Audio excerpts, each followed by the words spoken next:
फिर हम स्टार्ट करते हैं। फिर ये स्क्रीन शेयर हो रही है आपसे? जी सर, हो रही। ओके। आज बेसिकली हमारा जो टॉपिक है वो परमिशन ब्लॉकचेन्स पे है। ऑल दो आपने जो चीज़ें पहले पढ़ी हैं या थोड़ा बहुत एक्सपेरिमेंट्स किए हैं, वो सारी परमिशन लेस ब्लॉकचेन पे है, जैसे इथेरियम है या बिटकॉइन है। लेकिन इस लेक्चर में हम परमिशन ब्लॉकचेन को देखेंगे और उसमें स्पेसिफिकली हम हाइपरलेजर और हाइपरलेजर के डिफरेंट फ्रेमवर्क्स हैं उनके। हाइपरलेजर में स्पेसिफिक हम हाइपरलेजर फैब्रिक को टच करेंगे और उसी की ही सारी चीज़ें, फीचर्स क्या हैं, उसका मॉडल क्या है, नेटवर्क किस तरह बनता है, उसमें आइडेंटिटी क्या होती है, मेंबरशिप सर्विस प्रोवाइडर क्या चीज़ है, policies, peer, ledger, ordering service, smart contract and chain code, और भी इसमें देखेंगे कि क्या क्या चीज़ें हैं। तो जो फर्स्ट एंड मोस्टली जो रिकॉग्नाइज एप्लीकेशन जो बिटकॉइन की थी, ब्लॉकचेन की थी, वो बेसिकली बिटकॉइन क्रिप्टो करेंसी थी। उसके अलावा फिर इसके फुटस्टेप पे चलते हुए इथेरियम आई। इथेरियम ने क्रिप्टो करेंसी का भी कंसेप्ट दिया और स्मार्ट कॉन्ट्रैक्ट का भी कंसेप्ट था। ऑल दो ये सारी दोनों बिटकॉइन या इथेरियम है, ये परमिशन लेस है, पब्लिक नेटवर्क है। कोई भी इसमें पार्टिसिपेशन कर सकता है anonymously without getting any permission. लेकिन इनमें जो प्रॉब्लम है बेसिकली परमिशन लेस ब्लॉकचेन का, ये फ़िलहाल अभी तक कुछ चीज़ें, कुछ करैक्टरिस्टिक डिलीवर नहीं कर पा रही, जो कि इंटरप्राइज लेवल के यूज़ केसेस हैं। For example identity of participants, इसमें बहुत मुश्किल है कि वो हम ले सकें। या फिनेंशियल ट्रांजैक्शंस होती हैं जहाँ पर पॉलिसी होती है नो योर कस्टमर, वो KYC, वो इसमें पॉसिबल नहीं होती परमिशनलेस में। और anti money laundering policies regulation हम इसमें फॉलोड नहीं कर सकते ऐसा, जो कि एक रेगुलेशन के मुताबिक होनी चाहिए। तो जो अब देखा जाए, एक इंटरप्राइज लेवल की हमें ब्लॉकचेन अगर चाहिए, जिसमें हम इंटरप्राइज लेवल की रिक्वायरमेंट, फॉर एग्जांपल आइडेंटिफाइबल आपका पार्टिसिपेंट हो, नेटवर्क परमिशन हो, ट्रांजैक्शंस की परफॉर्मेंस जो हाई हो। अभी फ़िलहाल जो परमिशनलेस ब्लॉकचेन है उसमें ट्रांजैक्शंस पर सेकंड जो है ना वो बहुत कम है, 7 हैं, 15 हैं, 20 हैं, लेकिन थाउजेंड्स की क्वांटिटी में नहीं है। इसलिए इसकी लेटेंसी भी कंफर्मेशन की कम है परमिशनलेस में। तो इसके अलावा जो सबसे बड़ा इशू है वो है प्राइवेसी एंड कॉन्फिडेंशियलिटी। ठीक है, ये एक परमिशनलेस में बहुत ज़्यादा प्रॉब्लम है कि उसमें हम प्राइवेसी कॉन्फिडेंशियलिटी नहीं अचीव कर सकते। तो इसके लिए जितनी भी अर्ली स्टेज में जो ब्लॉकचेन प्लेटफॉर्म अडॉप्ट किए गए थे फॉर इंटरप्राइज लेवल के लिए, उसमें हाइपरलेजर को यानी फर्स्ट प्रायोरिटी दी गई थी, उसने वो किया था। हाइपरलेजर बेसिकली है क्या? हाइपरलेजर एक यूँ समझ लें कि ओपन सोर्स एफर्ट है, जो कि क्रॉस इंडस्ट्री ब्लॉकचेन टेक्नोलॉजी के लिए है। यानी इसके लिए कोई ख़ास इंडस्ट्री नहीं है, डिफरेंट इंडस्ट्रीज़ का आपस में कोलैबोरेशन हो सकता है, फिनांस हो, बैंकिंग हो, इंटरनेट, IoT हो, सप्लाई चेन हो, मैन्युफैक्चरिंग हो, हेल्थ केयर हो, और बहुत सारी डिफरेंट इंडस्ट्री को आपस में को रिलेट करने के लिए लिनक्स फाउंडेशन ने ये इंट्रोड्यूस कराया था।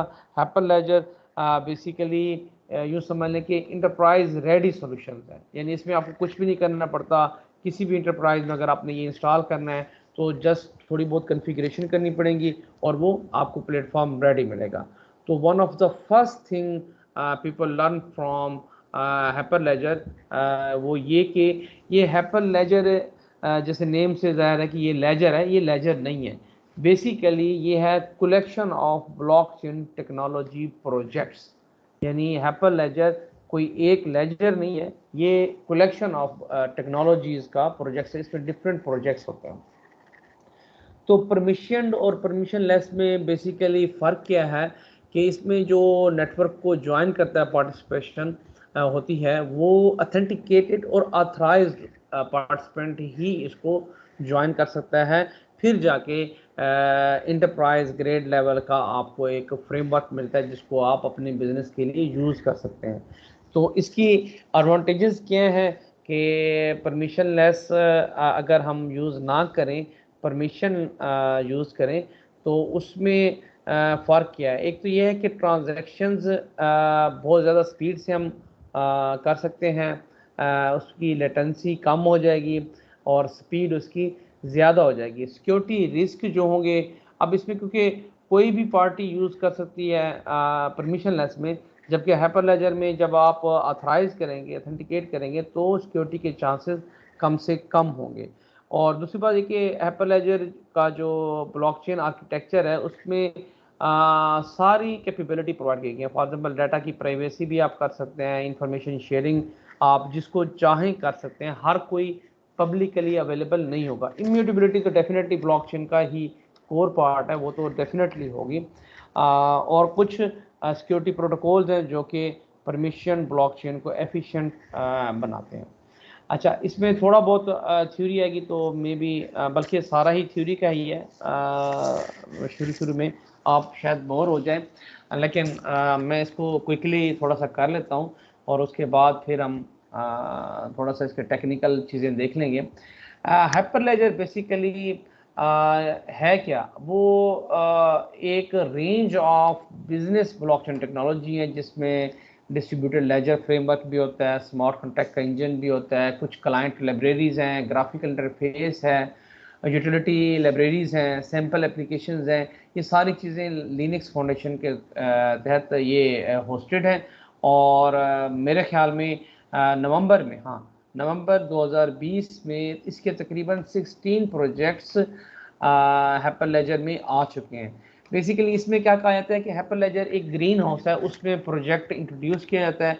अगर वो प्रोजेक्ट्स वो हो सरवाइव कर जाए, उसकी लोग उसको लाइक करें, उसकी फैसिलिटीज़ को, उसके फीचर्स को, तो फिर वो एक परमानेंट इसका प्रोजेक्ट का हिस्सा बन जाता है। फिलहाल इसके 16 प्रोजेक्ट्स हैं और 6 जो हैं वो बेसिकली डोमेन स्पेसिफिक फ्रेमवर्क हैं, और 10 अदर जो हैं वो उनमें टूल्स हैं, कुछ लाइब्रेरीज हैं जो कि इस फ्रेमवर्क को सपोर्ट करती हैं। अगर एक पूरा एक बिग पिक्चर देखें तो हाइपरलेजर बेसिकली उसमें डिस्ट्रीब्यूटेड लेजर्स हैं। हर लेजर डिफरेंट पर्पस के लिए है। यानी हाइपरलेजर बेसो है, बोरो है, फैब्रिक है, इंडी है, एरोआ है, साटूथ है।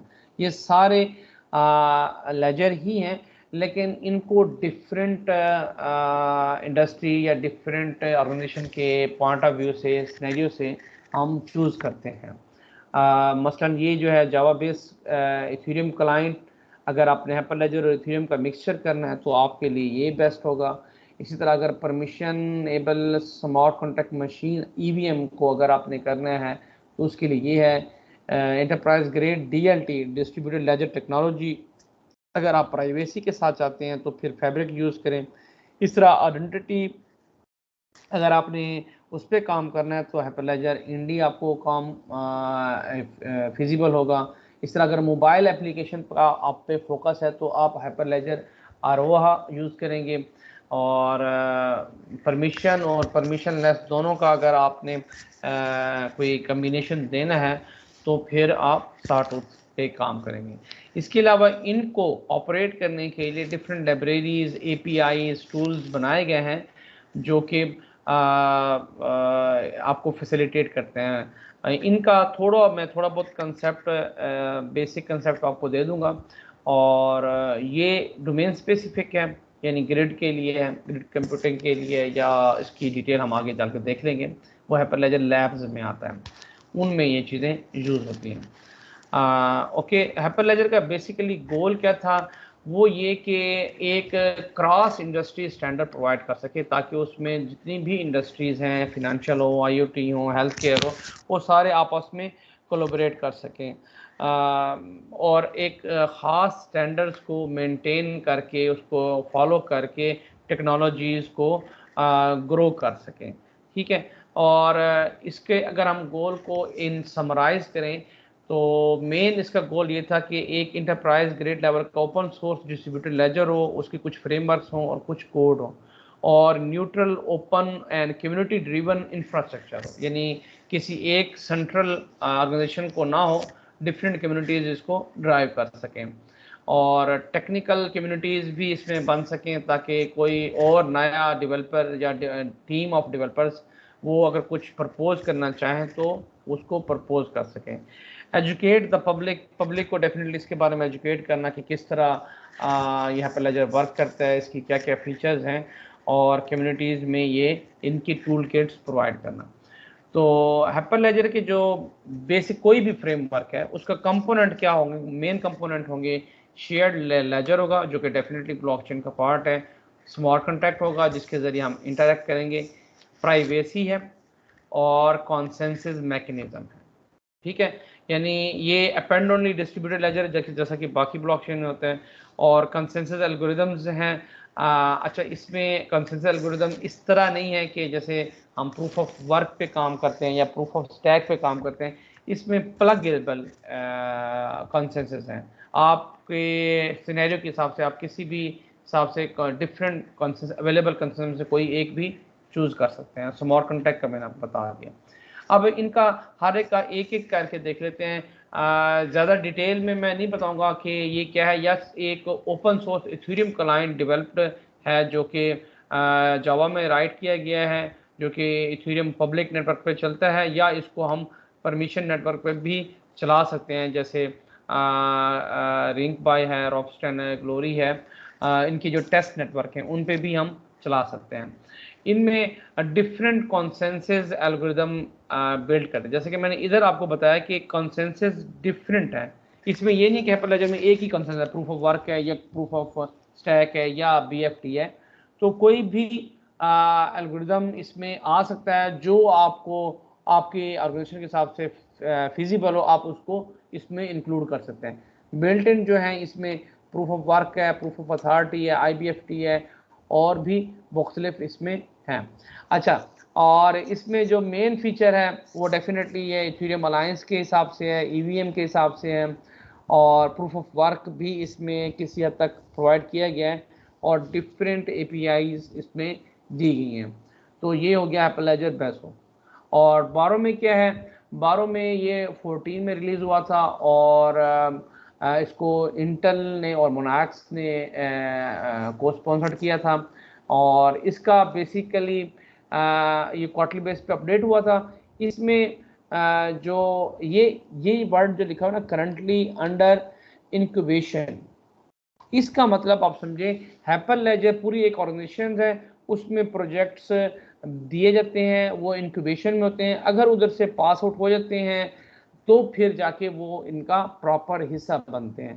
तो इनके कंपोनेंट क्या है हाइपरलेजर 12 के, ये बेसिकली सपोर्ट करता है ईवीएम को और वेब, ये मैं अगर भूल रहा हूँ थोड़ा सा, इसमें असेंबली लैंग्वेज के हिसाब से एक ये क्या है, मैं थोड़ा सा भूल रहा हूँ, एक मैं इसको देख लेता हूँ। ये मुझे भूल रहा था, वेब एएस क्या है, एएम,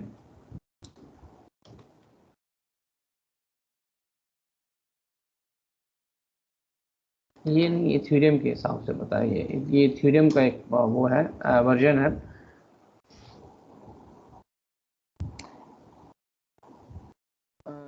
इसमें वेब असेंबली ये है बेसिकली, वेब असेंबली ये इथेरियम का वर्जन है जो कि उन्होंने प्रोवाइड किया हुआ है। इसकी डिटेल फिलहाल मुझे इसका अभी इतना आइडिया नहीं है, मैंने एक दफ़ा पढ़ा था लेकिन फ़िलहाल इसको हम स्किप कर देते हैं कि ये इन दोनों को सपोर्ट करता है। कॉन्सेंसस इंजन जो इसमें है, बीएफटी है, टेंडरमेंट प्रोटोकॉल है और एपीआई इसके डिफरेंट गेटवेज हैं और स्मार्ट कॉन्ट्रैक्ट भी इसमें है और परमिशन इथेरियम वर्चुअल मशीन भी इसमें ये प्रोवाइड करता है। इंडी में आइडेंटिटी के लिए है, अगर आप डिसेंट्रलाइज आइडेंटिटी अगर आप यूज़ करना चाहते हैं तो इसको आप इनकॉर्पोरेट करेंगे और इसमें जितना भी आइडेंटिटी से रिलेटेड वो हैं इश्यूज हैं वो इसके थ्रू आप सॉल्व करेंगे। और इसमें आइडेंटिटी में बेसिकली प्राइवेसी बाय डिज़ाइन दी गई है, इसमें आपको प्राइवेसी के लिए अलग से कोई चीज़ नहीं करनी पड़ेगी, इम्यूटेबल वही डीएलटी है और Indy lets user authenticate identity based on attributes willing to store and share themselves। तो आपकी कोई एक आइडेंटिटी होगी, उसके डिफरेंट फीचर्स होंगे, एट्रीब्यूट्स होंगे, और उस बेस पे आपको ऑथराइज किया जाएगा कि आप इसमें ऑथराइज हैं, आप अथेंटिकेटेड हो सकते हैं या नहीं हो सकते। अरोहा जो है ये free open source blockchain framework है जिसको डिफरेंट ऑर्गेनाइजेशन ने मिल के इंट्रोड्यूस कराया गया है, और जो कि सिंपल ब्लॉकचेन प्लेटफॉर्म है ट्रस्टेड, सिक्योर और फास्ट एप्लीकेशन को लेवरेज करने के लिए। इसमें BFT कॉन्सेंसस है, और इसके फीचर में क्या है, ये यूँ समझ लें कि सिंपल है डिप्लॉयमेंट, इसकी मेंटेनेंस, और variety of libraries for developers हैं, रोल बेस्ड एक्सेस कंट्रोल है इसमें कि भी इसमें जोन से रोल्स आप डिफाइन करेंगे उसी के हिसाब से इसकी अथेंटिकेशन होगी। और बाकी आप इसको ज़्यादा इसका जो मेन एम्फेसिस है वो ये कि मोबाइल एप्लीकेशन डेवलपमेंट के लिए है ज़्यादातर। अगर आपने एंड्रॉयड और iOS के हिसाब से कुछ एप्लीकेशन बनानी है तो हाइपरलेजर अरोहा आपको यूज़ करना पड़ेगा। साटूथ है, ये भी उसी तरह ओपन सोर्स ही है, और इसमें जो बेसिक कंसेप्ट्स हैं वो ये कि ये प्लगेबल, साटूथ बेसिकली फेमस है प्लगेबल कंसेंसस एल्गोरिथम के लिए। यानी इसमें अगर आपको लग रहा है कि प्रूफ ऑफ वर्क एप्लीकेशन के लिए बेहतर है तो आप उसको इनेबल कर लेंगे, ये उसके लिए भी वर्क कर लेगा। अगर आप कहते हैं कि नहीं प्रूफ ऑफ स्टैक चाहिए, वो प्रूफ ऑफ स्टैक कर देगा, या कोई और भी कंसेंसस करना चाहें तो उसमें कर सकता है। और इसमें जो स्मार्ट कॉन्ट्रैक्ट लिखे जाते हैं वो किसी भी लैंग्वेज, ऑलमोस्ट किसी भी लैंग्वेज में आप लिख सकते हैं। अगर आप C++ में अगर आप फेमिलियर हैं तो उसमें आप लिख सकते हैं, पाइथन में है, जावा में है, जिसमें भी आप करना चाहें आप कर सकते हैं। और ये सपोर्ट जो करता है बारो इंटीग्रेशन को आपस में ये सपोर्ट करता है। इसमें सेंट्रल अथॉरिटी इम्प्लीमेंटेशन की कुछ नहीं है, इसलिए इसमें कोई सेंट्रलाइज लीकेज पॉसिबल नहीं है, और ब्रॉडकास्ट इवेंट के लिए ये सपोर्ट कर इसको कंसीडर किया जाता है। डिस्ट्रीब्यूटेड लेजर जो सॉल्यूशंस हैं इसके हाइपरलेजर साटूथ के, वो डिपेंड करते हैं उसका एल्गोरिथम कौन सा है, उसका साइज ऑफ नेटवर्क क्या है, तो उसी हिसाब से आप इसको चूज़ करते हैं। ग्रिड है जो इसका ऑलमोस्ट हम मेरे ख्याल में हाँ सेकंड लास्ट है, वो ये कि grid domain specific blockchain technology है। वो डोमेन कौन सा है, for example supply chain solution के हिसाब से अगर आपने करना है, या इकोसिस्टम है कोई, तो उसके लिए आप बेसिकली ग्रिड यूज़ करेंगे। ये यानी यूँ समझ लें कि अगर आपने सप्लाई चेन के पॉइंट ऑफ व्यू से करना है तो ग्रिड एक बेस्ट रेफरेंस होगा, उसको आप इम्प्लीमेंट कर सकते हैं। ये बेसिकली यूँ समझ लें कि supply chain centric data type है इसमें जो प्रोवाइड किया गया है, और इसमें different supply chain point of view से जो स्टैंडर्ड्स हैं उसको ऑलरेडी बिल्ट इन किया गया है, और उसी को वो for example electronic product code information service जो कि आपको बाकियों में खुद से इम्प्लीमेंट करनी पड़ती है, इसमें ऑलरेडी बिल्ट इन है। ओके, अब आते हैं जिसको हमने डिटेल में जाके वो करना है, वो है हाइपरलेजर फैब्रिक। हाइपरलेजर फैब्रिक एक ओपन सोर्स है और बहुत ज़्यादा प्रोडक्शन में यूज़ होता है। इसका सबसे ज़्यादा यूजेज जो परमिशन ब्लॉक चेन्स हैं और ये उनमें यूज़ होता है, इसलिए इसको IBM ओपन ब्लॉकचेन प्रोजेक्ट में इंट्रोड्यूस किया गया था। ये ग्रेजुएटेड है, ये ग्रेजुएटेड मीन हाइपरलेजर जो इनक्यूबेटर मैंने आपको शुरू में बताया है कि इनक्यूबेशन में भेजते हैं, अगर वो उधर से पास हो जाता है तो हम उसको कहते हैं ये ग्रेजुएटेड है, इसलिए ये बहुत ज़्यादा यूज़ होता है। ठीक है, हाई परफॉर्मेंस है, सिक्योर है, परमिशन है ब्लॉकचेन, और इसमें जो मेन जो फीचर है वो स्मार्ट कॉन्ट्रैक्ट डेवलपमेंट ईजिली हो सकती है।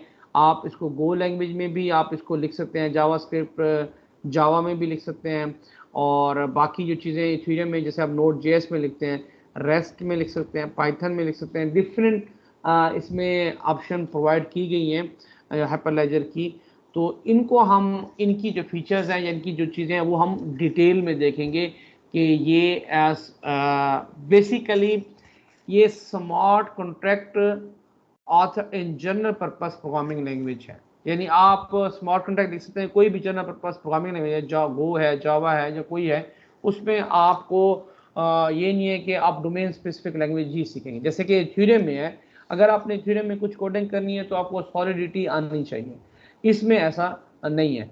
यानी इसका मतलब यह है कि इंटरप्राइज ऑलरेडी लोग काम कर रहे थे डिफरेंट लैंग्वेज पे, उनको फिर एक न्यू लैंग्वेज नहीं सीखनी पड़ेगी, इसलिए इसका लोग इसको ज़्यादा यूज़ इसलिए करते हैं। जो मोस्ट इंपॉर्टेंट प्लेटफॉर्म डिफरेंशिएटर है वो ये है कि ये भी उसी तरह साटूथ की तरह प्लगेबल कॉन्सेंसस प्रोटोकॉल है।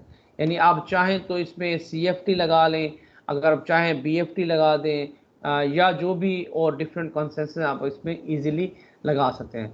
और इसकी जो मेन जो चीज़ है, इसमें कोई नेटिव क्रिप्टो करेंसी की ज़रूरत नहीं पड़ती। जैसा कि इसमें वो है कि आप जैसे गैस यूज़ होती है इथेरियम में, आप अगर आप कुछ डेवलपमेंट करना चाहते हैं आपको गैस लाजमी देनी पड़ती है, फिर जाके आप एक्शन करते हैं। इसमें ऐसी कोई चीज़ नहीं है, ठीक है। तो इसके अलावा जो और ज़्यादा मेन फीचर है वो ये कि परफॉर्मिंग ये प्लेटफॉर्म सॉरी ये कह रहे combination of these differentiating feature जो फैब्रिक है वो बेसिकली इसकी बेस पे क्योंकि क्रिप्टो करेंसी है नहीं, इसलिए इसमें माइनिंग वाला कंसेप्ट भी नहीं है, तो इसलिए ये बेटर प्लेटफॉर्म है। और इसमें दूसरा प्राइवेसी और कॉन्फिडेंशियलिटी बेसिकली ऑलरेडी एनेबल्ड है, तो इसलिए इसमें ये चीज़ें भी आपको कुछ करने की ज़रूरत नहीं पड़ती। अच्छा, इसमें जो स्मार्ट कॉन्ट्रैक्ट है उसको हम चेन कोड कहते हैं। यानी चेन कोड अगर आ जाए तो आप उसको समझ लें कि ये स्मार्ट कॉन्ट्रैक्ट ही है, ये इंटरचेंजेबल जरूरत है। लेकिन क्योंकि हमने इस हाइपरलेजर को काफ़ी डिटेल से देखना है, तो इसलिए हम कोशिश करेंगे इसकी एक एक चीज़ देख सकें, तो डेफिनेटली इस पर टाइम लगेगा। जो मेन फीचर है हाइपरलेजर के वो ये कि ये मॉडुलैरिटी है, यानी इसमें मॉड्यूल है मुख्तलिफ। फॉर एग्जांपल ऑर्डरिंग मॉड्यूल है, ऑर्डरिंग सर्विस मॉड्यूल है जो कि अभी ट्रांजेक्शन्स के डिफरेंट ऑर्डर्स को डिफाइन करता है। मेंबरशिप सर्विस प्रोवाइडर है, वो रिस्पॉन्सिबल है for associating the entities in the network with cryptographic identity. Identity को मैनेज करने के लिए MSP है, membership service provider. Peer to peer gossip services हैं जो कि ब्लॉग्स को डिसेमिनेट करते हैं, ब्रॉडकास्ट करते हैं, उसको ऑर्डर करते हैं। स्मार्ट कॉन्ट्रैक्ट है जिसको हम चेन कोड कहते हैं। ये जितने भी लेजर्स हैं या इंडोर्समेंट और वैलिडेशन जो पॉलिसी इन्फोर्समेंट है, ये सारे के सारे बेसिकली एक मॉडुलर अप्रोच में है। यानी आप किसी एक को अगर छेड़ देंगे, ये नहीं कि सारा कुछ चेंज होगा। फॉर एग्जांपल अगर आप यहाँ पर कोई एल्गोरिदम कंसेंसस एल्गोरिदम कोई और लगा लेते हैं, तो ये नहीं आप बाकियों को आपको चेंज करने की ज़रूरत नहीं पड़ेगी। यानी one blockchain to rule them all, ये एक है कि एक ही सोल्यूशन में आपको सारी चीज़ें मिल जाएंगी। परमिशनलेस ये मैं आपको ऑलरेडी बता चुका हूँ। और स्मार्ट कॉन्ट्रैक्ट इसमें जो बाकी इथेरियम में स्मार्ट कॉन्ट्रैक्ट भी है, इसमें भी स्मार्ट कॉन्ट्रैक्ट है। जो मेन डिफरेंस है वो ये कि इथेरियम या बाकी जो परमिशन या परमिशनलेस ब्लॉकचेन्स हैं उसमें ऑर्डर और एग्जीक्यूट किया जाता है। ये इस प्रोटोकॉल में ऑर्डर और एग्जीक्यूट प्रोटोकॉल में क्या है कि ये बेसिकली पहले वैलिडेट करते हैं ट्रांजैक्शंस को, फिर ट्रांजैक्शन को ऑर्डर करते हैं, उसके बाद प्रोपेगेट कर देते हैं तमाम जितने भी पेयर्स हैं, और फिर ईच पेयर उन ट्रांजैक्शन को सिक्वेंशली एग्जीक्यूट करता है। ये ऑर्डर एग्जीक्यूट आर्किटेक्चर जो है ये तकरीबन सारे प्लेटफॉर्म में परमिशन हो या परमिशन लेस हो उनमें मिलता है स्मार्ट कॉन्ट्रैक्ट का, ठीक है। ऑर्डर एग्जीक्यूट आर्किटेक्चर जो है ना ये बेसिकली डिटर्मिनिस्टिक होता है। ये थोड़ा सा थ्योरेटिकल पॉइंट ऑफ व्यू से है, तो इसको मैं थोड़ा सा स्किप कर रहा हूँ जस्ट सिर्फ ये बताने के लिए कि उसमें ऑर्डर एंड एग्जीक्यूट है इथेरियम और बाकी उसमें, जबकि इसमें क्या है न्यू अप्रोच जो है एग्जीक्यूट, ऑर्डर और उसके बाद वैलिडेट, ये तीन चीज़ें हैं। यानी आप यूँ नहीं है जैसे आप स्मार्ट कॉन्ट्रैक्ट की ट्रांजैक्शन करेंगे और वो फौरन एग्जीक्यूट होगी और फिर ऑर्डर हो जाएगी और ब्लॉकचेन का हिस्सा बन जाएगी। इसमें क्या है execute a transaction and check its correctness कि ये करेक्ट है या नहीं है, उसके बाद उसको इंडोर्स किया जाता है। फिर क्या होता है ऑर्डर ट्रांजैक्शंस, कॉन्सेंसस प्रोटोकॉल जो भी होता है उसके जरिए हम ट्रांजैक्शंस को ऑर्डर में करते हैं, यानी पहली कौन सी ट्रांजैक्शन आनी है, दूसरी कौन सी ट्रांजैक्शन है, तीसरी कौन सी ट्रांजैक्शन आनी है, उसके बाद वैलिडेट ट्रांजैक्शन करते हैं against application specific endorsement policy, कि आप कमिट करने से पहले, ब्लॉकचेन के ऊपर स्टोर करने से पहले आप उसको इंडोर्स करेंगे, जो उसकी पॉलिसी होगी एप्लीकेशन स्पेसिफिक, फिर जाके वो वैलिडेट होगा और ब्लॉकचेन का हिस्सा बनेगा। तो बेसिकली फैब्रिक में, यानी हाइपरलेजर फैब्रिक में ये ऑर्डर एग्जीक्यूट और फिर वैलिडेट जो अप्रोच है वो यूज़ की जाती है। इससे ये है कि आपको फ़ायदा ये है कि आप कोई भी स्टैंडर्ड प्रोग्रामिंग लैंग्वेज इसको यूज़ कर सकते हैं, वरना आपको स्पेसिफिक एक नई लैंग्वेज जैसे सॉलिडिटी है उस तरह का आपको लैंग्वेज इंट्रोड्यूस करनी पड़ेगी, फिर जाके आप ये करेंगे।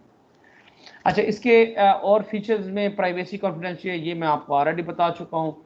प्राइवेसी और कॉन्फिडेंशियलिटी में ये हाइपरलेजर अपने डिफरेंट आर्किटेक्चर्स को यूज़ करके वो आप अचीव कर सकते हैं। फ़िलहाल मैं इसको इस सेंस में इसकी डिटेल में नहीं, आप बेशक इसको स्लाइड्स में अगर आप पढ़ना चाहेंगे पढ़ लेंगे, अगर आपको समझिएगा मैं आपको बाद में बता दूंगा। फ़िलहाल मैं इसको स्किप कर रहा हूँ थोड़ा सा, ताकि हम ये चाह रहे हैं कि भी इसका मेन जो ऑब्जेक्टिव है वो हम अचीव कर सकें। यानी आज के लेक्चर का मैं कहता हूँ कि किसी तरह हम नेटवर्क पे आ जाएं, इसका कि कंपोनेंट किस तरह काम करते हैं, तो इसलिए मैं इसको भी स्किप कर रहा हूँ। प्लगेबल कंसेंसस है, ये ऑलरेडी मैं बता चुका हूँ कि आप इसको कोई भी एट ए टाइम आप प्लग कर सकते हैं कंसेंसस को। एक ही ब्लॉकचेन में आप दो दो तीन तीन कंसेंसस प्रोटोकॉल आप डिप्लॉय कर सकते हैं। ठीक है, परफॉर्मेंस स्केलेबिलिटी डेफिनेटली इसकी ज़्यादा है क्योंकि ये परमिशनड है, आपको कोई ज़्यादा माइनर की ज़रूरत नहीं पड़ती। एक जो भी आपका इंडोर्सर होगा वही काम कर लेगा। अब हम इसके मॉडल्स पे आते हैं, इसमें चीज़ें हैं क्या। मॉडल में एसेट्स हैं। जो एसेट्स डेफिनेशन बेसिकली क्या करते हैं कि आप कोई भी मॉनेटरी वैल्यू है ओवर द नेटवर्क जो एक हिसाब से दूसरे हिसाब से जा रही है, चाहे वो कार हो चाहे करेंसी हो, कोई भी चीज़ है, वो इसको एसेट्स कहलाती है। चेन कोड क्या है? चेन कोड बेसिकली एग्जीक्यूशन होती है जो कि ट्रांजेक्शन्स को ऑर्डर करती है, जैसे स्मार्ट कॉन्ट्रैक्ट है उसके थ्रू आप कोई भी ट्रांजेक्शन कर सकते हैं। लेजर्स के कुछ फीचर्स हैं कि भी वो लेजर इम्यूटेबल है, शेयर्ड है, वो सारी प्राइवेसी भी इसमें उसी तरह ही है। सिक्योरिटी और मेंबरशिप बेसिकली इसमें आइडेंटिटी को डिफाइन करती है, ऑथराइज करती है या ऑथेंटिकेट करती है। कॉन्सेंसस इसमें डिफरेंट है। कि एसेट क्या है, बेसिकली इसमें एसेट कोई भी टेंजिबल एक हम कह सकते हैं, जिस तरह रियल स्टेट है या कोई हार्डवेयर है उसको हम एसेट कह सकते हैं। इनटेंजिबल भी होते हैं जिस तरह स्मार्ट कॉन्ट्रैक्ट हैं या इंटेलेक्चुअल प्रॉपर्टीज हैं, उनको हम एसेट कहते हैं। तो Hyperledger provide ability to modify asset using chain code transaction, यानी स्मार्ट कॉन्ट्रैक्ट की ट्रांजैक्शंस के थ्रू हाइपरलेजर इन एसेट्स को क्या कर सकता है, आपस में कोई इसकी वैल्यूज चेंज मॉडिफाई कर सकता है। अच्छा, इसमें एक चीज़ यूज होती है जिसको हम चैनल कहते हैं। एसेट का पता चल गया कि भी कोई भी एक टेंजिबल आइटम है या इनटेंजिबल आइटम है, वो चाहे करेंसी हो चाहे कोई ट्रांजेक्शन हो, उसको मॉडिफाई करने के लिए। चैनल क्या है? चैनल बेसिकली ये प्राइवेट ब्लॉकचेन है, जो मेन कंसेप्ट है। यानी यूँ समझना कि जो ये पिक्चर बनाई गई है ये एक नेटवर्क है, ठीक है, और इस नेटवर्क में हमने एक चैनल बनाया है। यानी एक चैनल से मुराद ये कि एक ऑर्गेनाइजेशन है, यूँ समझ लें, और वो प्राइवेट है। यानी हो सकता है कि आपकी ब्लॉकचेन पूरी इतनी बड़ी ब्लॉकचेन हो, ठीक है, और मैं इसमें एक और चीज़ कर देता हूँ, इसमें एक चैनल ये हो, ठीक है, एक चैनल ये हो और एक चैनल ये हो और एक चैनल ये है। अब ये चैनल्स क्या है? ये बेसिकली वो ऑर्गेनाइजेशन है, ये एक ब्लॉकचेन है, पूरी की पूरी एक ब्लॉकचेन होगी। इस ब्लॉकचेन के नोड्स इस ब्लॉकचेन के नोड से बिल्कुल डिफरेंशिएट होंगे, वो आपस में कम्युनिकेट नहीं कर सकेंगे अनलेस अनटिल कि ये खुद अगर ऑथराइज करें तो अब हो सकता है इस पे BFT कॉन्सेंसस मैकेनिज्म हो, इस पे CFT कॉन्सेंसस मैकेनिज्म हो, इस पे प्रूफ ऑफ वर्क हो, एज्यूम करें कि अगर ये है तो इसमें हम चैनल बेसिकली यही करते हैं कि ताकि डाटा को एस्केलेट कर सकें और कॉन्फिडेंशियलिटी प्रोवाइड कर सकें। चैनल स्पेसिफिक लेजर भी फिर होता है, फिर हर चैनल का, क्योंकि ये चैनल बेसिकली एक प्राइवेट ब्लॉकचेन है, इसका अपना एक लेजर होगा जो कि शेयर्ड होगा अपने इन्हीं की पेयर्स में। यानी इस चैनल पे जो लेजर होगा वो इस चैनल पे लेजर से जरूरी नहीं है लिंक हो। हाँ, हम कन्फिगर कर सकते हैं। चेन कोड मैंने आपको ऑलरेडी बता दिया कि वो स्मार्ट कॉन्टैक्ट है। लेजर वही लेजर है जो कि एक वन लेजर पर चैनल होता है। मेन जो चीज़ समझने की है, यानी एक चैनल, या दूसरे लफ्जों में चैनल से मुराद एक प्राइवेट ब्लॉकचेन, उस पर एक लेजर होगा और उसी लेजर पे जितने पेयर्स होंगे वो सारे आएंगे।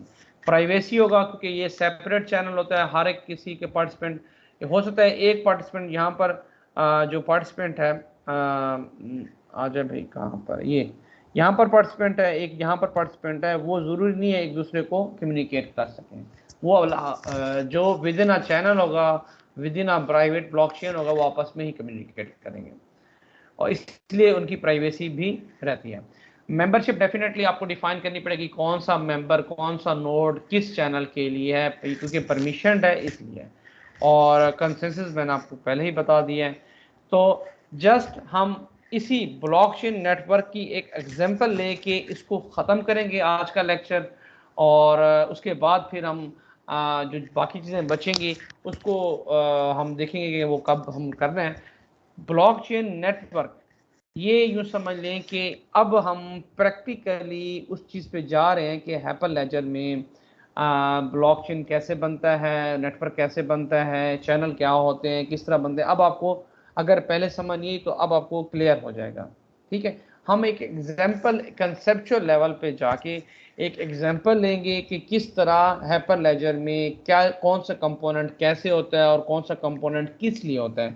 इसकी एक एग्जांपल बना लेते हैं ताकि आपको पता चल सके कि ये नेटवर्क किस तरह बनता है, उसमें कौन कौन से कंपोनेंट हैं, ऑर्गेनाइजेशन कैसे बनती हैं।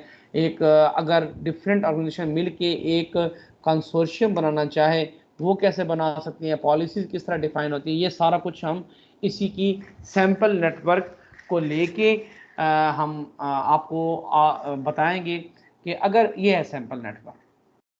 ठीक है, एट फर्स्ट इंस्टेंस में भी शायद आपको ये लग रहा हो कि यार ये इतना कॉम्प्लेक्स है, मैं इसको किस तरह समझूं, इसमें कौन सी चीज़ क्या है, ये R1 क्या है, R2 क्या है, CC क्या है, NC क्या है, P क्या है, S क्या है, L1 क्या है, ये सारी चीज़ें आपको ऐसे ऐसे समझ आ जाएंगी। हम इस तरह करते हैं, इसी को सिंपल करके one by one, step by step हम इसको करते हैं। ठीक है, अब इसमें जस्ट आपको सिर्फ ये बता दूं, ये जो इसमें R1 C1 R2 CCP ये हैं क्या, इसमें बेसिकली इस पूरे, ये बेसिकली हाइपरलेजर फैब्रिक है। ठीक है, इसमें 4 ऑर्गेनाइजेशन है, organisation R1 R2 R3 and R4। इन्होंने कहा है कि हमने ये डिसाइड किया, हम एक इकट्ठा एक ऑर्गेनाइजेशन बनाते हैं और एग्रीमेंट किया है कि ये सेटअप करेंगे हाइपरलेजर फैब्रिक। ठीक है, अब ज़रूरी नहीं है कि इनकी पॉलिसीज हर ऑर्गेनाइजेशन की सेम हो, बहुत ज़्यादा डिफरेंट हो। फॉर एग्जांपल R4 जो है, ये मैं बार बार इधर लेके जाऊंगा। अब R4 कहाँ पर है, ये आपको अभी अभी पता चलेगा कि ये R4 कहाँ पर है। हाँ जी, ये R4 ये है। ठीक है, तो स्टेप बाय स्टेप आपको शो हो जाएगा ये कौन सी चीज़ किस लिए है। R4 बेसिकली ऑर्गेनाइजेशन जो है, ये एक नेटवर्क इनिशिएटर के तौर पर है, यानी इन्होंने सबसे पहले डिप्लॉय किया है। अगर आप यूँ समझने के थ्योरम को अगर देखें, जो आप स्मार्ट कॉन्ट्रैक्ट डिप्लॉय करते हैं वो आप नेटवर्क इनिशिएटर के तौर पर हाइपरलेजर में आपको कंसिडर किया जाएगा। ये इसको हमने बेसिकली पावर दी है कि ये सेटअप कर सके initial version of our network. R1 has no intention to perform business transaction, यानी हम ये अज्यूम करें जो डिप्लॉय कर रहा है उसने कोई बिजनेस ट्रांजेक्शन नहीं करनी या कोई भी और ट्रांजेक्शन नहीं करनी, जस्ट इसने डिप्लॉय के लिए करना है। R1 और R2 ये क्या है, ये बेसिकली ये कह रहे हैं कि हमें एक प्राइवेट कम्युनिकेशन दी जाए with in the overall network as do R2 and R3। ये अगर आप देखें R2 और R3, जैसे ये आपस में ये कम्युनिकेट कर रहे हैं प्राइवेटली, इसी तरह R1 एंड R2 भी यही चाह रहे हैं कि आपस में हम प्राइवेट कम्युनिकेशन कर सकें।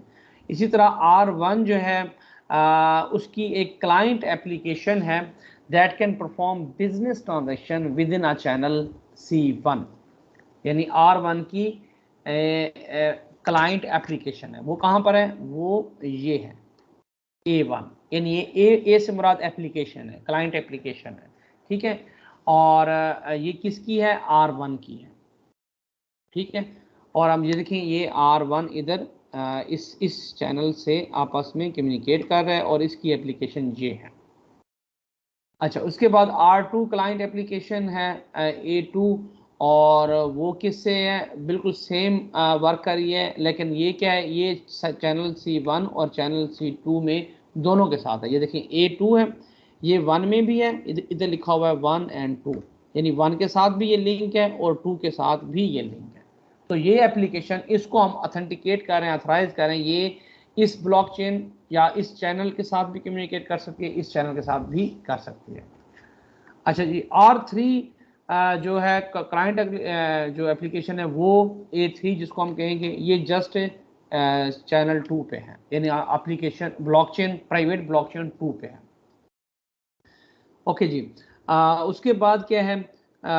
जो पेयर नोड P1 है, ये अब ये P1, P2, P3 जो यहाँ पर शो हो रहे हैं, ये बेसिकली वो नोड हैं, जिस तरह इथेरियम में डिफरेंट नोड्स हैं, जिसको हम पीयर टू पीयर नेटवर्क कहते हैं, एक पीयर है, ये वो नोड हैं जो डिफरेंट एक्शन परफॉर्म करेंगे। अच्छा, इसमें ज़रूरी नहीं है कि हर एक के पास लेजर हो और हर किसी के पास तमाम ट्रांजेक्शन हो, वो डिपेंड करता है कि कौन सा नोड कौन सी टाइप का है, तो उसके अगेंस्ट ही उसको कुछ एक्सेस मिलेंगे। ये फ़र्क है इथेरियम में और यानी हाइपरलेजर में, यानी पब्लिक में और प्राइवेट ब्लॉकचेन में। P1 को हम बता रहे हैं कि ये मेंटेन करेगा copy of ledger L1 associated with C1, यानी C1 जो चैनल 1 है, इसका जो लेजर है वो उसकी कॉपी ये अपने पास रखेगा P1, यानी पेयर 1। और P2 जो है ये भी L1 की कॉपी रख रहा है और इसके अलावा L2 की भी कॉपी रख रहा है। देखिए ये P2 जो है इसके पास लेजर 2 का भी है, ये देखें यहाँ पर, और लेजर 1 का भी इसमें इसको एक्सेस मिला हुआ है। अच्छा जी, अब आगे चलते हैं। जो पेयर P3 है वो कॉपी L2 की है और C2 के लिए। P3 जो है इसके पास सिर्फ C2 का ही लेजर है, उसी का लेजर L2, यानी उसका लेजर उसी के पास है। इसके अलावा P3 के पास इसका लेजर नहीं है, यानी चैनल 1 का लेजर नहीं है। Okay, network is governed according to policy rules.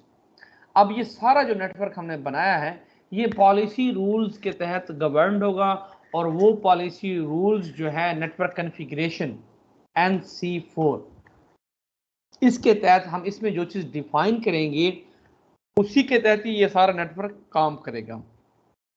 ये है NC4, ये है NC4, इसमें हमने कॉन्फ़िगरेशन बनाई हुई है, ठीक है, और इसी के तहत ही सारा नेटवर्क ऑपरेट करेगा।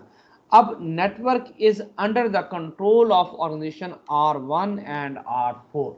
अब ये सारे का सारा नेटवर्क जो हमने बनाया हुआ है ये किसके अंडर है? R1, ये देखें, ये R1 और ये R4, इसके तहत ही है, और यही डिफाइन करेंगे कि क्या नेटवर्क की पॉलिसीज होनी चाहिए, क्या कॉन्फ़िगरेशन होनी चाहिए। C for here configuration, network configuration. तो अब आपको ये थोड़ा बहुत पता चल गया है कि NC से मुराद नेटवर्क कॉन्फ़िगरेशन, C से मुराद चैनल कॉन्फ़िगरेशन, और C से मुराद चैनल जो प्राइवेट ब्लॉकचेन है, और P से मुराद पीयर, L से मुराद लेजर, S से मुराद ये स्मार्ट कॉन्ट्रैक्ट है, चेन कोड जिसको कहते हैं। आगे भी चल के आएगा इसका पर्पस क्या है।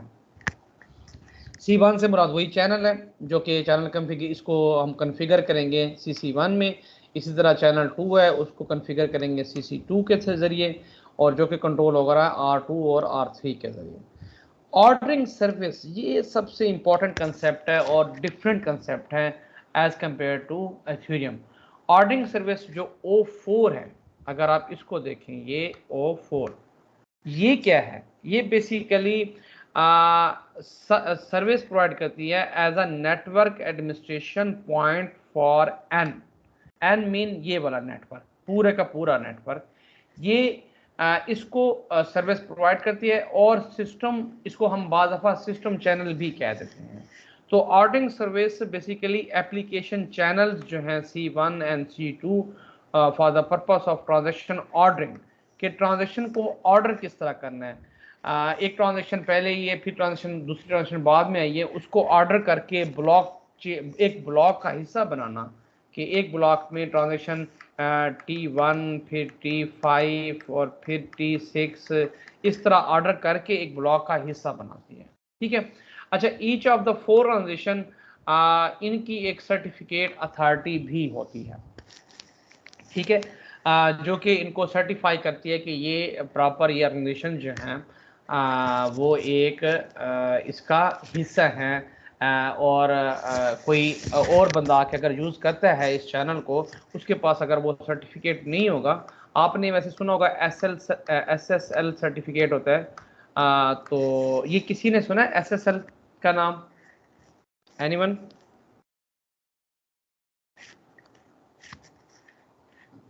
Anyone is listening to me?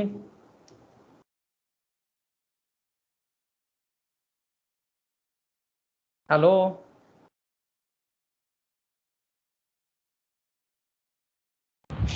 Yes sir, आवाज आ रही?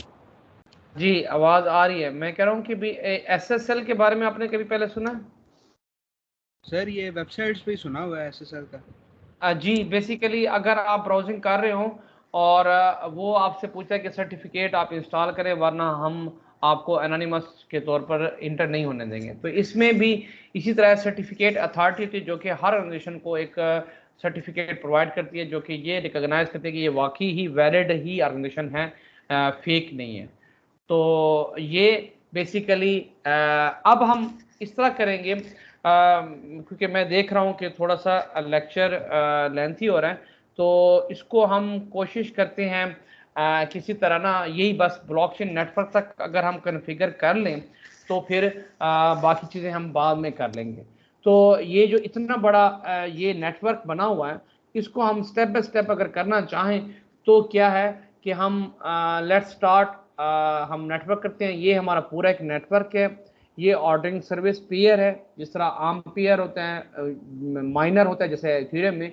तो ये माइनर तो हम इसको काइंड ऑफ कह सकते हैं, लेकिन प्रॉपर इसके लिए ऑर्डरिंग पेयर है O4। और एक हमने नेटवर्क कॉन्फ़िगरेशन फाइल बनाई है, और वो किसने डिप्लॉय की है? R4, यानी R4 ऑर्गेनाइजेशन ने इसको किया है। अच्छा, उसके बाद क्या हुआ है? अब डेफिनेटली इसने इसने कोई सर्टिफिकेट लिया होगा किसी ऑर्गेनाइजेशन से। तो वो ऑर्गेनाइजेशन, जैसे अक्सर अगर आप ट्रांजेक्शन करें तो HBL के थ्रू या कोई भी क्रेडिट कार्ड के थ्रू, तो वो कहते हैं कि वेरी साइन के ज़रिए हम ऑथराइज हैं, यानी हम आपकी ट्रांजेक्शंस को, आपके पिन कोड को इनक्रिप्टेड करके लेंगे, हाँ, ये हम डिस्क्लोज नहीं करेंगे। तो वो बेसिकली इस तरह फैब्रिक की भी सर्टिफिकेशन अथॉरिटी होती है, जो कि सर्टिफिकेट प्रोवाइड करती है। वो ये हमने इधर रखा हुआ है कि ऑर्गेनाइजेशन 4 के लिए सर्टिफिकेट इशूइंग अथॉरिटी जो है वो ये है। ठीक है। अब ये 3 चीज़ें बनी है, ordering service, network configuration for R4, और उसकी एक सर्टिफिकेट अथॉरिटी। अच्छा, उसके बाद हमने क्या किया है, इसमें एक और ऑर्गेनाइजेशन ऐड की है, जिसको हम R1 कह रहे हैं, क्योंकि R4 ने ट्रांजैक्शन नहीं करनी थी, जस्ट एक इनिशियल वो करना था। और R1 की भी एक सर्टिफिकेट अथॉरिटी होगी, सर्टिफिकेट इशूइंग अथॉरिटी, वो CA1 है। और इसके अलावा हमने भी कुछ नहीं किया। अब हमने क्या किया है? अब हमने एक कंसोर्शियम बनाया है, जो कि R1 और R2 दो ऑर्गेनाइजेशंस हैं। उनको हमने कहा हुआ है कि ये जो है ये आपस में मिलके आपस में कम्युनिकेट करेंगे। ठीक है। और उसको नाम हमने दे दिया X1 का। और R2 क्योंकि ऑर्गेनाइजेशन आई है, उसका हमने सर्टिफिकेट भी इधर लिख दिया है कि ये सर्टिफिकेट उसका है, तो कि ये डिफाइन करेगा कि ये वाकई वैलिड है या नहीं है। अच्छा, उसके बाद हमने क्या किया है कि ये कंसोर्शियम क्यों बनाते हैं?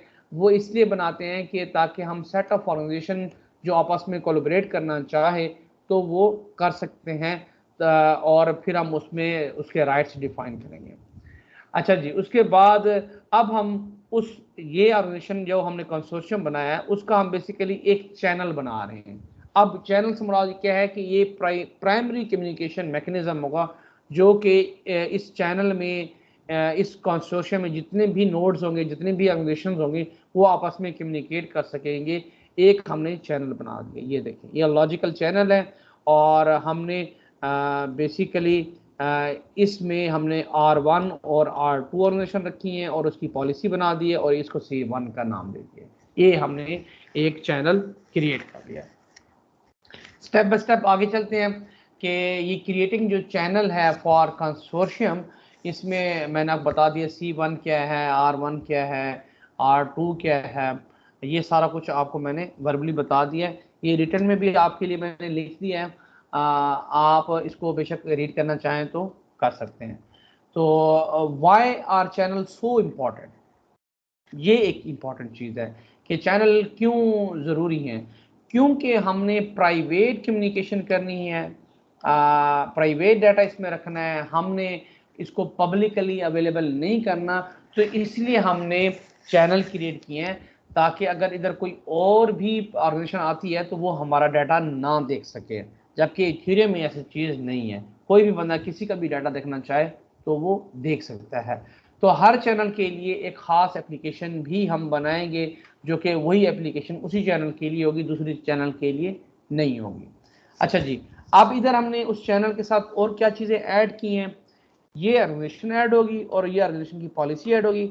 अब यहाँ पर हमने उसका एक लेजर डिफाइन किया है, L1 यानी चैनल 1 का लेजर, और P1 एक पेयर है जिसने इस चैनल को या इस ब्लॉकचेन नेटवर्क को फिजिकली ज्वाइन किया है।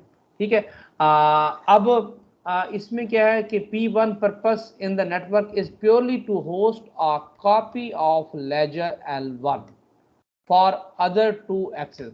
यानी इस P1 का प्योरली मकसद ये है कि इसने जस्ट लेजर की कॉपी रखनी है, होस्ट करनी है, ताकि दूसरे उसको एक्सेस कर सके। ठीक है, L1 फिजिकली P1 के ऊपर ही है, फिजिकली, ठीक है, लेकिन लॉजिकली ये पूरे चैनल के ऊपर है। अब इस पूरे चैनल के ऊपर कोई भी L1 को एक्सेस करना चाहे कर सकता है, लेकिन फिजिकली देखा जाए तो ये P1 ने ही वो कॉपी रखी हुई है। जबकि इथेरियम में क्या होता था, इथेरियम में हम फिजिकली वो लेजर हर नोड पे होता था, इसलिए वो रिडंडेंसी है और प्राइवेसी का इशू आता था। इन्होंने ये चीज़ इस तरह अचीव किया। अच्छा जी, अब एक तो ये पीयर एंड लेजर्स हैं, ये आ गए। अब हम कहते हैं कि जो स्मार्ट कॉन्ट्रैक्ट है, जो जो जिसको हम चेन कोड कहते हैं, वो क्या चीज़ है, उसको इधर कैसे करेंगे। यानी आफ्टर स्मार्ट कॉन्ट्रैक्ट, जिसको हम S5 का नाम देते हैं, अगर वो जब डिवेल्प हो जाए तो जो एडमिनिस्ट्रेटर है इन R1, वो क्या करेगा, एक चेन कोड का पैकेज इंस्टॉल करेगा, किसके ऊपर, P1 के ऊपर। ठीक है, अब हर एक ऊपर नहीं, स्ट्रेट फॉरवर्ड जो ऑपरेशन हैं, अगर P1 ये कंप्लीट कर लेता है तो इसका मतलब P1 के पास स्मार्ट कॉन्ट्रैक्ट का पूरा नॉलेज होगा, उसके पास सोर्स कोड भी होगा, सारा कुछ होगा। यानी specifically P1 can see the implementation logic of S5 यानी स्मार्ट कॉन्ट्रैक्ट यानी चेन कोड, उसकी सारी इम्प्लीमेंटेशन वो जानता होगा P1, क्योंकि फिजिकली उसी के ऊपर ही इंस्टॉल्ड है और जो कि L1 यूजर को एक्सेस करेगा। अब ये S5 जो है ना, L1 को ही एक्सेस करेगा, औरों के लिए नहीं है। We contrast this to S5 interface. अब इंटरफेस और इम्प्लीमेंटेशन डिफरेंट है। आपने प्रोग्रामिंग भी की होगा, हमने कुछ इंटरफेस दिए होते हैं, आपने रीमिक्स जैसे आईडी यूज किया है इथेरियम में, उधर हम जो फंक्शन बनाते हैं तो वो फंक्शन एक इंटरफेस बन जाता है, उसके थ्रू हम कम्युनिकेट करते हैं। तो S1 बेसिकली इसका इंटरफेस जो है वो बेसिकली डिस्क्राइब करता है कि इसकी इनपुट क्या है और आउटपुट क्या है, विदाउट नोइंग द इम्प्लीमेंटेशन। ठीक है, और इम्प्लीमेंटेशन क्या है, वो पूरी उसकी सोर्स कोड है। तो इस इम्प्लीमेंटेशन इंटरफेस का फर्क क्या है, when an organization has multiple peers, अगर एक ऑर्गेनाइजेशन में एक ही चैनल में मल्टीपल पेयर्स हों तो it can choose the peer upon which is install smart contract, it does not need to install a smart contract on every pair। ये सबसे बड़ा डिफरेंस है। इथेरियम में जब आप स्मार्ट कॉन्ट्रैक्ट डिप्लॉय करते हो तो जितने भी पेयर होते हैं सारों के ऊपर वो स्मार्ट कॉन्ट्रैक्ट आपको मिलेगा। इसमें ऐसा नहीं है। इसमें यह है कि P1 पे ही आपने इंस्टॉल किया हुआ है और वो लेजर 1 को एक्सेस करेगा, सारों पे इंस्टॉल नहीं होगा। ये है आप चेन कोड या स्मार्ट कॉन्ट्रैक्ट जिसको हम कहते हैं। अच्छा जी, उसके बाद एक इंडोर्समेंट पॉलिसी है जो इधर वैसे प्रॉपर शो तो नहीं हो रही, लेकिन हम उसको ये कहते हैं कि चेन कोड के अंदर ही डेफिनेशन में हम इंडोर्समेंट पॉलिसी बताते हैं, जो कि डिस्क्राइब करती है कि कौन सी ऑर्गेनाइजेशन हमारी ट्रांजैक्शन को अप्रूव करेगी before accepted by the other organization on to a copy of a ledger. ठीक है, जो हमारा सैंपल कॉन्ट्रैक्ट है उसमें transaction can only be accepted on ledger L1 if R1 और R2 इंडोर्स दैम। ये एक चीज है। अगर आप देखें तो इसमें मैं दोबारा पीछे, हाँ ये देखें R1 और R2 ये अगर ये इंडोर्स करेंगी तो बाकी जो पेयर्स हैं वो उसको एक्सेप्ट करेंगे, वरना एक्सेप्ट और नहीं करेंगे। अगर R1 या R2 में से किसी ने इसको इंडोर्स नहीं किया तो इंडोर्समेंट पॉलिसी भी डिफाइन होगी। ठीक है, उसके बाद वो कमिट करेगा कि हाँ जी अब इसको मैंने लेजर का हिस्सा बनाना है या नहीं बनाना। डेफिनेटली स्मार्ट कॉन्ट्रैक्ट को इन्वोक करने के लिए आप इथेरियम की तरह एक सेंडिंग ट्रांजैक्शन करेंगे, जो कि क्या होगा, क्लाइंट एप्लीकेशन के जरिए आप ये ट्रांजैक्शन सेंड करेंगे। इस सेंडिंग ट्रांजैक्शन को हम कहते हैं प्रपोजल, कि पीयर ने एक प्रपोजल भेजी है या रिसीव की है जो कि ऑर्गेनाइजेशन को एक स्मार्ट कॉन्ट्रैक्ट एंडोर्समेंट पॉलिसी के जरिए उसको मिली है। फिर ट्रांजैक्शन प्रपोजल जो है वो यूं समझने के एज अ इनपुट होती है स्मार्ट कॉन्ट्रैक्ट, यानी स्मार्ट कॉन्ट्रैक्ट को एक इनपुट मिली है, यानी यूं समझने की इनिशिएशन ऑफ ट्रांजैक्शन, बेसिकली इधर हम उसको कहते हैं ट्रांजैक्शन प्रपोजल। ठीक है, वो जनरेट होती है, इंडोर्स ट्रांजैक्शन का हिस्सा बनती है, उसके बाद पीयर को रिटर्न होती है थ्रू क्लाइंट एप्लीकेशन। यानी अब क्या हुई, ट्रांजैक्शन इनिशिएट हुई, उसको हम प्रपोजल कह रहे हैं, फिर इंडोर्स हुई ऑर्गेनाइजेशन के पेयर्स के जरिए, उसके बाद इंडोर्स रिस्पांस जो है वो क्लाइंट एप्लीकेशन को जाएगा। In these transaction responses that are packaged together with the transaction proposal to form a fully endorsed transaction। यानी जब प्रपोजल आएगी फिर इंडोर्स होगी, जब उसकी इंडोर्समेंट पूरी हो जाएगी वो एक फुल्ली इंडोर्स ट्रांजैक्शन कहलाएगी, जो कि फिर डिस्ट्रीब्यूट होगी इंटायर द नेटवर्क। जो जो उनके पेयर्स होंगे वो उनको लुक आफ्टर करेंगे। और इस स्टेज में R1 is a fully participating in the network. और इस एप्लीकेशन जो A1 है वो लेजर 1 को एक्सेस करेगी S5 के थ्रू, ताकि वो ट्रांजैक्शन को जनरेट कर सके, और वो ट्रांजैक्शन जनरेट होने के बाद इंडोर्स होंगी R1 के ज़रिए, उसके बाद फिर वो लेजर का हिस्सा बनेंगे एज पर इंडोर्समेंट पॉलिसी। अब आपका नेटवर्क ये कंप्लीट हो गया कि ये यहाँ पर आके ये एप्लीकेशन, दो एप्लीकेशंस हैं, एक नेटवर्क है जिसको चैनल कहा जा रहा है, एक प्राइवेट ब्लॉकचेन है C1 है, उसका लेजर है, स्मार्ट कॉन्ट्रैक्ट हैं और दो पीयर्स हैं।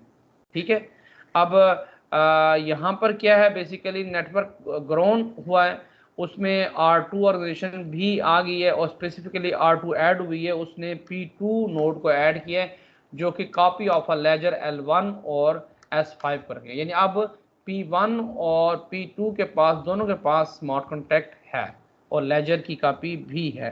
R2 approve the same chain code definition as R1, यानी अब R1 और R2 सेम लेवल पे हैं, और P2 आल्सो, P2 ने भी C1 को ज्वाइन किया है तो उसकी एप्लीकेशन, P2 की एप्लीकेशन फिर A2 में आ गई है, तो A2 के जरिए P2 को हम आपस में कनेक्ट करेंगे।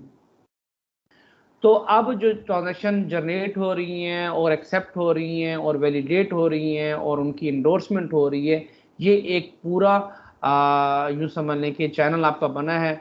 अब इसमें जो पेयर्स हैं उसमें ज़रूरी नहीं है, जैसे यहाँ पर एक ऑर्डर पेयर था जो ऑर्डर करता है, सर्विस ऑर्डर करता है, एक सिंपल लेजर पेयर है। ठीक है, अब इसमें और तरह की भी पेयर्स हैं। ठीक है, कमिटिंग पेयर है, इंडोर्समेंट पेयर है, लीडर पेयर है, एंकर पेयर है, तो हम इसको थोड़ा सा बाद में चल के देखेंगे। अगर हम विजुअली देखना चाहें वो ये कि ये अब थोड़ा सा अगर मैं इनको चैनल्स को उठा दूं तो अभी तक हमारे पास ये आ गए R1 R4 network configuration, order pair 4 R1 and R2 उनकी कन्फिग्रेशन है चैनल की, और ये लेजर्स हैं और उनके ये एप्लीकेशन हैं जो अभी तक हमारे पास हो चुका है। अब अगर हमने एक और ऑर्गेनाइजेशन चैनल बनाना है, एक और कंसोर्शियम बनाना है, तो हमने यहाँ पर R2 और R3 हमने इधर बनाया है। तो R3 क्योंकि इसमें ऐड आया तो उसका सर्टिफिकेशन अथॉरिटी भी ऐड हुई है। और अगर हमने एक और चैनल बनाया, अभी तक हमारे पास एक चैनल था, ये यहाँ पर ये एक चैनल था। अब हम चाह रहे हैं कि हम एक और प्राइवेट ब्लॉकचेन बनाना चाहते हैं उसी ही नेटवर्क में। देखें, उसी ही नेटवर्क में हम एक और प्राइवेट ब्लॉकचेन बनाना चाहते हैं।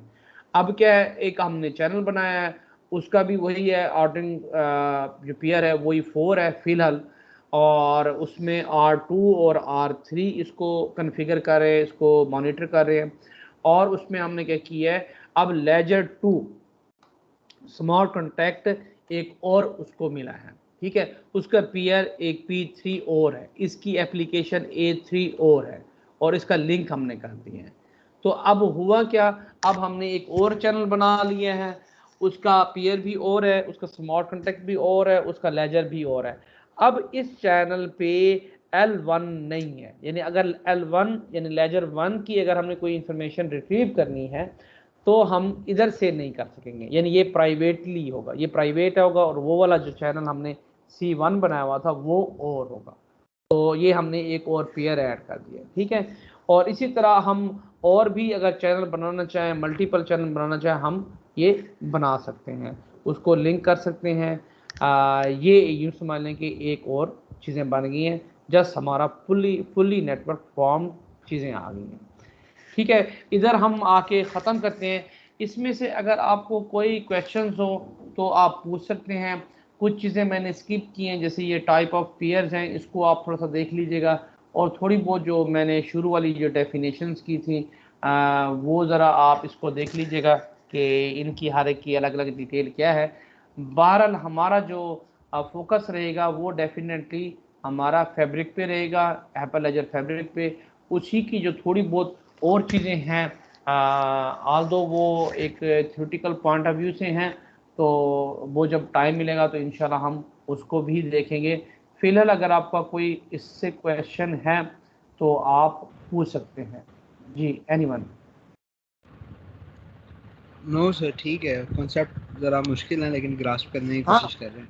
जी, असल में ये इसलिए मैंने अभी इधर आके ख़त्म कर दिया है कंसेप्ट। बेसिकली आप जस्ट इनके इस चीज़ों को अगर आप देख लेना कि ये जो ये चीज़ है सैम्पल नेटवर्क, इसमें एप्लीकेशन क्या है, सर्टिफिकेटिंग अथॉरिटी क्या है, ये कन्फिग्रेशन चीज़ें क्या हैं, ऑर्डर पेयर क्या है, लेजर और स्मार्ट कॉन्ट्रैक्ट वो तो सेम ही है।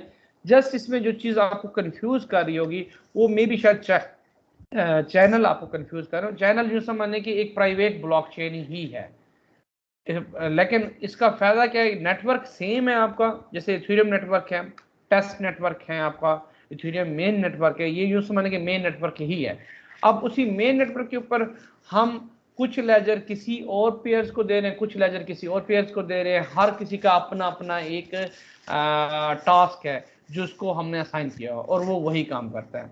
कोशिश करें इसको थोड़ा सा खुद से पढ़ के आए, थोड़ा सा इसकी कोई ट्यूटोरियल देख लें, अगर कोई क्वेश्चन हो तो आप कर सकते हैं। फ़िलहाल तक के लिए इतना ही काफ़ी है, तो उसके बाद हम जो बाकी चीज़ें रह गई हैं वो बेसिकली इसी की जो नेटवर्क सैम्पल नेटवर्क है इसके लिए आइडेंटिटी क्या होती है वो हम बाद में देखेंगे। इसी तरह मेंबरशिप सर्विस प्रोवाइडर क्या है वो हम बाद में देखेंगे, और उसके अलावा जो पॉलिसीज़ क्या होती हैं ये ऑलरेडी उसी का हिस्सा ही है, लेकिन इसको मैं अलग से डिटेल में बताने के लिए मैंने थोड़ी सी ट्राई की थी, लेकिन क्योंकि अभी चीज़ें जो है ना वो काफ़ी ज़्यादा हो रही हैं।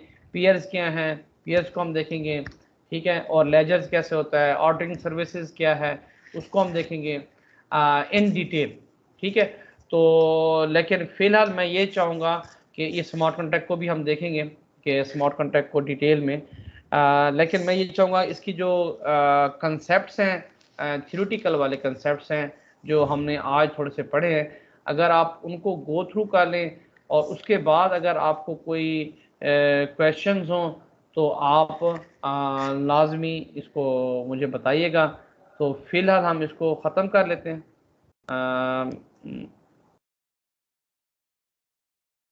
जी, इसकी ठीक रिकॉर्डिंग है सर। खत्म।